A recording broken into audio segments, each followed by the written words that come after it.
this isn't really who I am. I'm just an empty coat for whatever policies might get me a little bit further ahead in the race. RFK doesn't seem like that guy to me. He seems like a guy who stands on principle. He also seems like a guy who really wants to be president. And so some people start to compromise on principles along the way.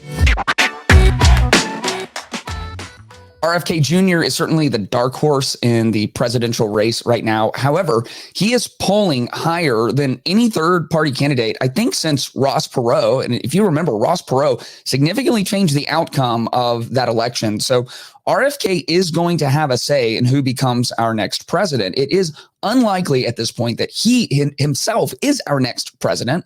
Nothing is impossible. We have an 82-year-old and a 78-year-old who are running, so anything's possible, but he's making a lot of news, and the people who are supporting him are all in on supporting him. The question people have is, which way do we categorize him? Is RFK more to the right because he has echoed some sentiments about vaccine hesitancy and he has some conservative leanings, kind of more classical liberal leanings, which typically is a lot of the Republican Party today? Or is he obviously left where he stands on environmental issues and right to life issues? He's kind of played this middle game. And so people have been guessing, who does he take more votes away from? Who does he hurt more in the general election? Does he hurt Biden or does he hurt Trump? Well, there's a couple of issues that he's been kind of clear, but also not fully clear on, that he got clear on over the last week, kind of in rapid succession. The first is on the issue of children transitioning genders. He's kind of played the middle. He's been asked pretty directly on several podcasts and in town halls, and his answer has been, I just don't know enough about it. Well, that is no longer his answer. He came out on Twitter this week and said the following: the more I learn, the more troubled I have become about giving puberty blockers to youth. Minors cannot drive, vote, join the army, get a tattoo, smoke, or drink because we know that children do not fully understand the consequences of decisions with lifelong ramifications. The prefrontal cortex, responsible for skills like planning, prioritizing, and making good decisions, doesn't fully mature until the early to mid-20s. I don't think children can genuinely consent to repurposed castration drugs, puberty blockers, and surgical mutilation, which have permanent, irreversible effects.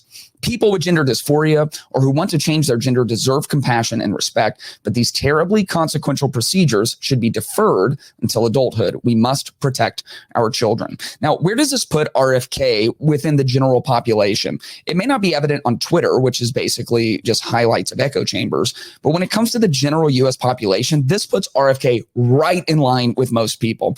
Most people have somewhat of a live and let live idea for adults. However, when it comes to children, when it comes to minors, we don't feel that way, and for good reasons. So he's kind of stepped into the mainstream fray. And anytime a politician says, I just don't know enough, I'm not educated enough about it, I think, at least for me, my response is, well, get educated. Like, you're running for president of the United States. Wow. You got to get educated on this. So you can't just take one of the seminal issues of our time and say, pass. It doesn't work that way. You got to form an opinion. And so he's been under pressure to do that. And he broke with, he has always been a Democrat. He broke with the Democrat ranks by taking this position and by saying, I don't think this is a good idea. I think we have to wait. Today, the typical Democrat talking point is, if gender dysphoria actually should be cured by transitioning, which that's a big if, but that is the left side, is it is cured by transition and it's real, then we got to just start this as young as possible. And if you allow them to go through puberty, then you're going to really be hurting them. Everyone else has looked at the actual data or just used kind of their common sense to say, it seems like we should wait and we shouldn't have kids making these irreversible changes. And so it's a good statement, but it is seen as a flip-flop on what he has said in the past, like the not so recent past. In the not so recent past, he just kind of pled the fifth, which again, can't do that running for president. And now he's finally come out and made his statement. So people who are more on the left side of this issue, of course, are very angry, and you can see it in the comments. And people who are on the right of this issue, even Elon Musk, I think one of the very first highlighted responses to or replies on Twitter is Elon Musk throwing up the 100 sign, like, yes, thanks for getting on board with this. So, of course, reactions are divided.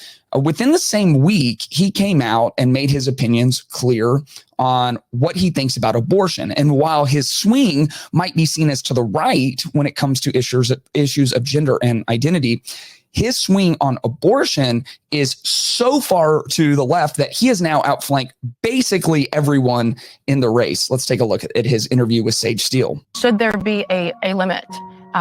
Or you're saying all the way up through full term, a woman has a right to have an abortion? Yeah, I mean, I don't think any woman ever in history has said, I'm going to have a baby. I'm going to get pregnant and carry that baby to 8 months of term, and then I'm going to terminate the pregnancy. I don't think anybody wants to do that. We should leave it to the woman. We shouldn't have government involved. Even if it's full term? Even if it's full term. I think we have to leave it to the woman rather than the state. Okay. So I think we should do everything in our power to make sure that never happens, and everything that we can do. And but I think ultimately, nobody sets out to do that. And there are always some kind of extenuating circumstances that would make a mother make that kind of choice. So he says, on a moral level, and he has said this in interviews before, that he thinks abortion is heartbreaking, a travesty. I don't know that he would say it's immoral, but that it is morally not good. And he then says, when it comes to full-term abortion, which, by the way, means that the baby is fully formed, like could be ready to be delivered, right, is viable outside of the womb and will have to be delivered either way because it's a full-term baby. He's saying we should do everything within our power to make sure that that doesn't happen, except the one thing that would ensure it doesn't happen, which is outlawing it. So this is like joining the ranks of the most radical pro-choice politicians in the country. And what he's doing is he's making a very simple argument in its essence, which is I'm going to hold a standard, and that standard is going to determine everything. There's no nuance. So it's just up to the woman. So if the baby is, 10 months along, that's fine. If the baby is ready to be born 40 weeks, that's fine. Now, I'm assuming outside of the womb, so, 7 seconds later, if you're all the way full term and about to give birth, 7 seconds later, then no, that all of a sudden is obviously murder. 3 weeks after the child is delivered, obviously murder. But full term, so this is as far to the left as you can go.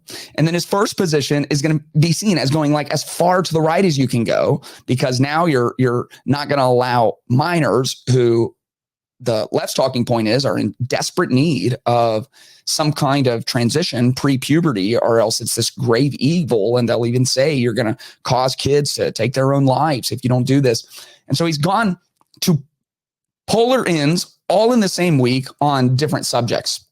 So how do we think about this? What is RFK doing here? Why is he taking these positions? And the real answer is we just don't know.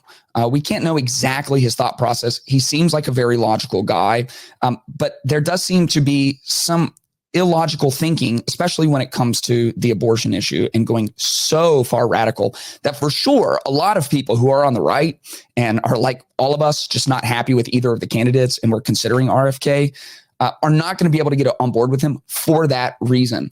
And we see this all the time. The question is he flip-flopping? Is he making his decisions out of convenience of decisions, or is he making them based on some form of conviction? And I want to know what you think.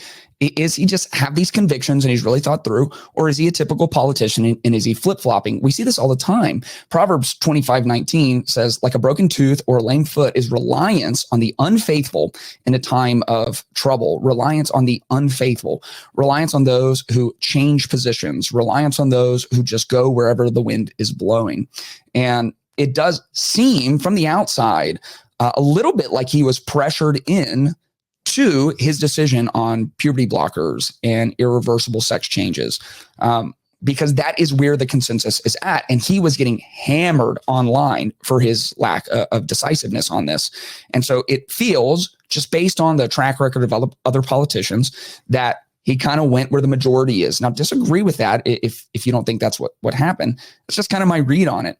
And then within the same week, in order to shore up his bona fides as someone who is also a person of the left, he goes to the extremes, almost seemingly to balance things out.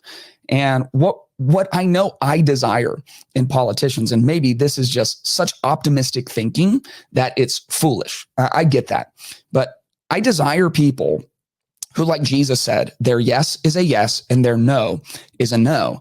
And they don't make their policies out of convenience or popularity. They have their opinions and politics based on conviction. Jesus said, all you need is to simply say yes or no. Anything beyond this comes from the evil one. Anything beyond this is moving into the line of deception, where this isn't really who I am. I'm just an empty coat for whatever policies might get me a little bit further ahead in the race. RFK doesn't seem like that guy to me. He seems like a guy who stands on principle. He also seems like a guy who really wants to be president. And so some people start to compromise on principles along the way.